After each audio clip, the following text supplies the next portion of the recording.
درود دوستان، نور هستم از پیج نور آسترولوژی.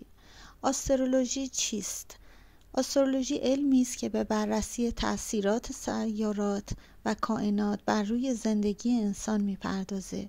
با درک آسترولوژی میتونیم بهتر خودمون رو بشناسیم، نقاط قوت و ضعفمون رو درک کنیم و حتی راههایی برای بهبود روابط و تصمیم گیری های زندگی پیدا کنیم. این علم قدیمی به ما کمک میکنه تا ارتباط عمیق‌تری با جهان و خودمون برقرار کنیم. آسترولوژی یک زبان جهانی است که با نمادها و سیارات سخن میگه. هر کسی با یک نقشه تولد و چارت تولد به دنیا میاد که نشون دهنده تأثیرات کیهانی در لحظه تولدشه. با بررسی این نقشه و جایگاه سیارات میتونیم شناخت عمیق‌تری از خودمون و مسیر زندگیمون داشته باشیم. چارت تولد یک نقشه کیهانی است که موقعیت سیارات و برج‌ها رو در لحظه تولد نشون میده. این نقشه با استفاده از تاریخ، زمان و مکان تولد شما ترسیم میشه. با بررسی چارت تولد میتونیم ویژگی‌ها و توانایی‌های فرد، چالش‌ها و فرصت‌های زندگی و روابط انسانی رو تحلیل کنیم. این چارت به شما دیدگاه جدیدی نسبت به خودتون و مسیری که باید بر طبق رسالت روحتون در این زندگی طی کنید میده.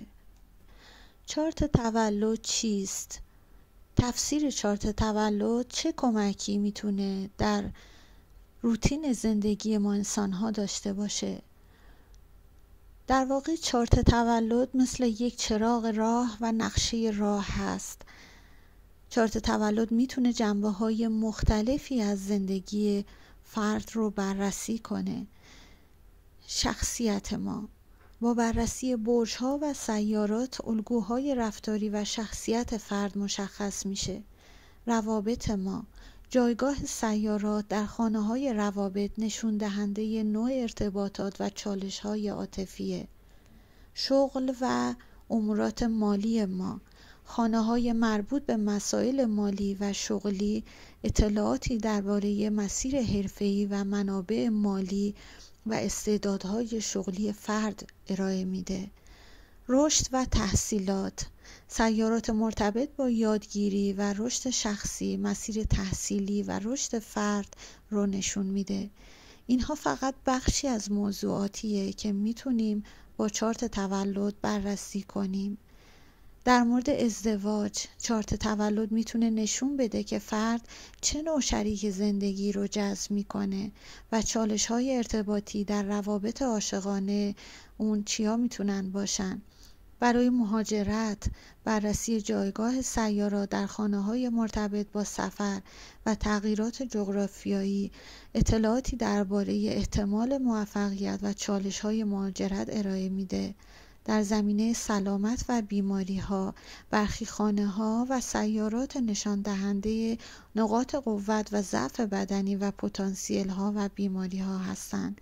در مورد اتفاقات پیش رو، چارت میتونه با توجه به ترانزیت‌ها و حرکات سیارات، روندها و فرصت‌های احتمالی در آینده رو پیش بینی کنه. همه اینها که توسط منجم، ستاره شناس و آسترولوژر تفسیر میشه، میتونه به شما دیدی جامع درباره زندگیتون بده. در ادامه با من همراه شو تا ببینیم ستاره ها چه روشنگری برای ما دارند.